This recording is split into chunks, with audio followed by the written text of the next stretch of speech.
Hello guys, Budol is real.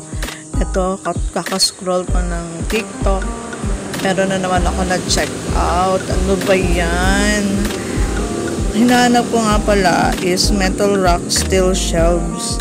So, nag-browse lang ako sa TikTok and napanood ko yung live nila. So, ayan na nga. Sa madalit sabi, dumating na.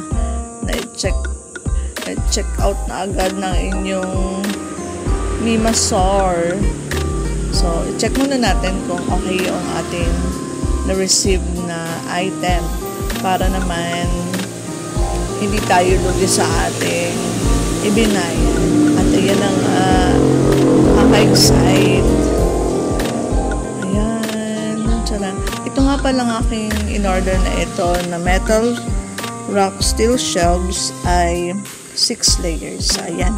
White yung napili kong color kasi mukhang maganda. Malinis. Magandang tingnan. Diba?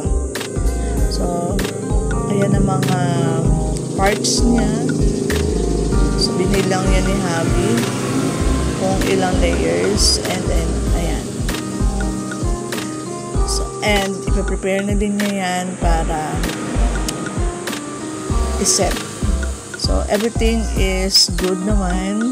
Dumating na maayos. Kompleto ang parts. Kaya, big clap kay seller. At order na rin kayo. Check out nyo na ang inyong steel rack dyan sa Yellow Basket. At ayan na nga ang result. Tingnan nyo naman guys. Nakakaganda talaga siya ng ating tindahan. Diba? Ang lakas maka 7-Eleven design.